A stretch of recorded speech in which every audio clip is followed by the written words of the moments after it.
First of all, thanks, Chair, for allowing me in, and I welcome the witnesses. To Mr. Foley and Mr. Ryan, you talked about hydrogen and you talked about offshore. We are in a crisis at the moment, and over the next year or 18 months or 2 years, it looks like, give us a realistic target for offshore and give us a realistic target for when you think hydrogen is workable. That's question 1G. Minister Ryan, I listened to Mr. Gannon earlier on, and he spoke about basically a plant being built in Northern Ireland. He said it was a different jurisdiction, which it is, and he referred to basically the planning laws. Is it not hypocritical of Europe at the moment?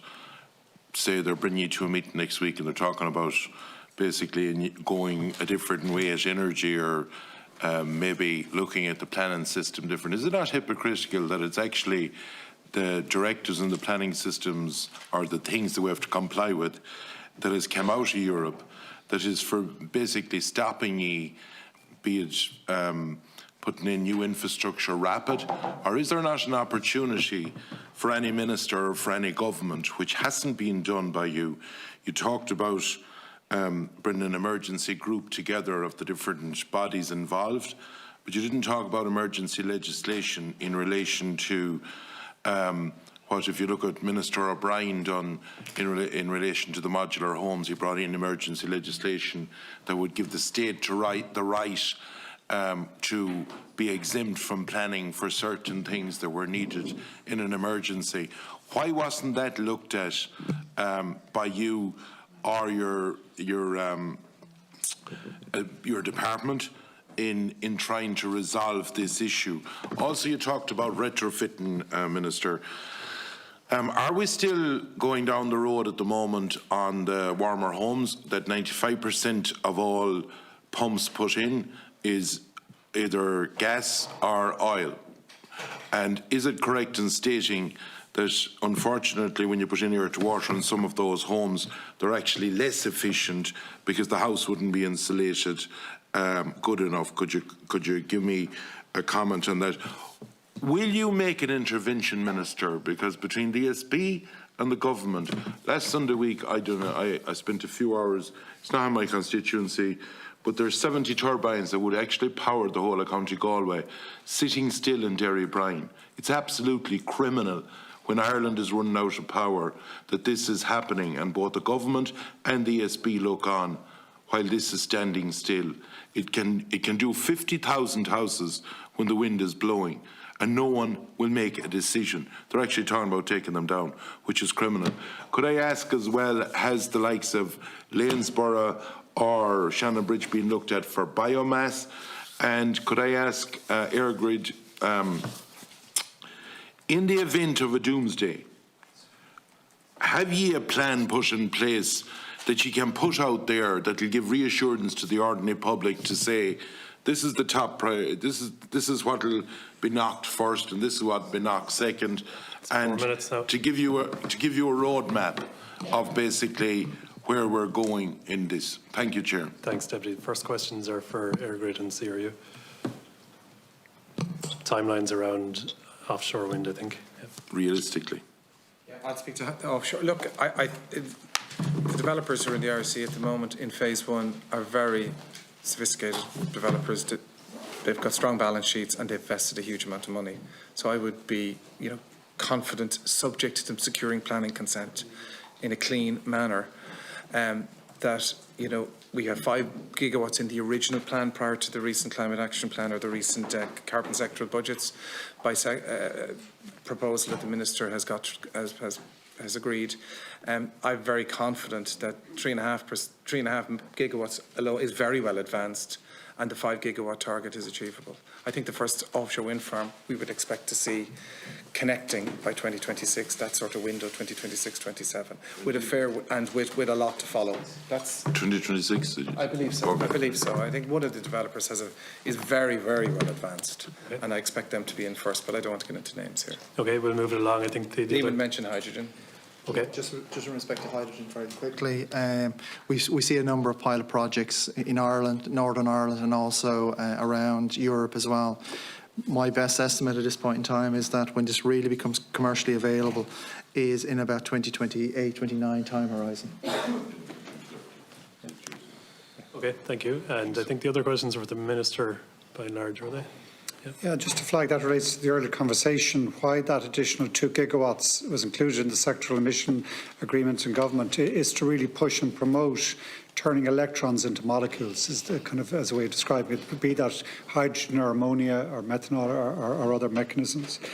With regards to planning and I think there is an example, Mr. Gannon mentioned it here earlier on, in our emergency purchasing of this backup gas generation, we have availed of Section 181, I think, of the Planning Act to make sure that it does proceed in a manner which allows us to deliver it for the winter 23-24.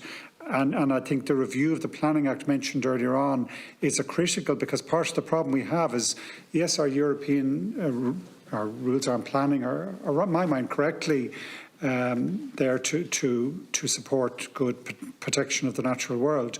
But often we have in our planning system is such the planning law has been revised so many times that it's often complex and contradictory, and that allows it open for judicial challenge and a whole range of other measures that stop development. So that planning review is critical.